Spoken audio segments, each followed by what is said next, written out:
France Inter.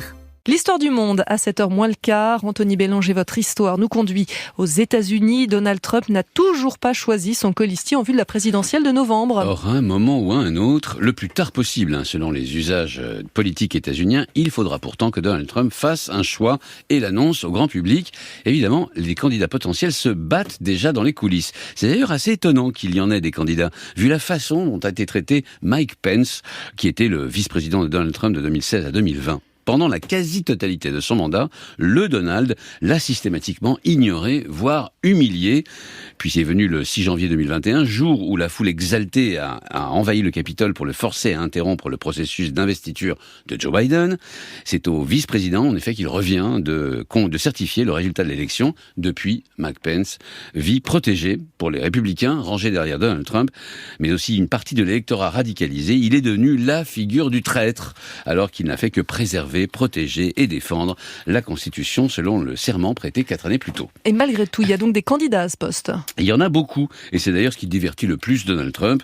Laisser fuiter des noms, satisfaire tout le monde sans rien promettre, les regarder se battre comme des chiffonniers, voire s'humilier en public pour avoir une chance. C'est ce qui fonctionne le mieux avec Donald Trump. La flatterie, même si cette fois-ci, le job impliquera une dimension inédite, il faudra au vice-président ou à la vice-présidente accepter d'obéir au boss jusqu'à la dernière minute de son mandat.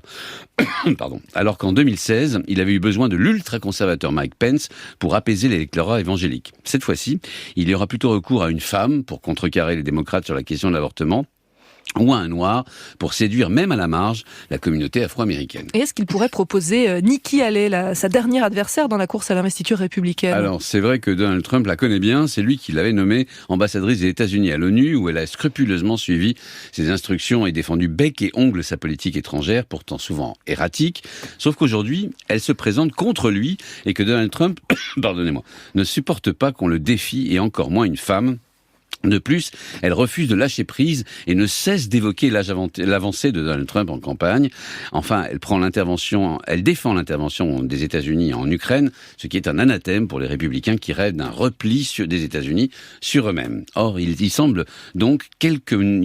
reste donc quelques noms qui surnagent, comme celui d'Élise Stefanik, 39 ans. C'est elle qui a embarrassé devant une commission d'enquête parlementaire la présidente d'Harvard à l'automne sur la question de l'antisémitisme, obligeant Claudine Gay à démissionner quelques semaines plus tard. Mais il y a aussi la gouverneure de l'État de Dakota du Sud, Kristi Noem, qui a refusé pendant le Covid de rendre le masque sanitaire obligatoire, ou encore le sénateur noir Tim Scott, qui s'est ridiculisé à la tribune il y a quelques jours d'un meeting de Trump en lui disant « Je vous aime, tout simplement ». Mais ce sont des candidats, et comme on dit au Vatican, ceux des cardinaux qui entrent pape au conclave en ressortent, cardinaux. Anthony Bélanger pour l'histoire du monde.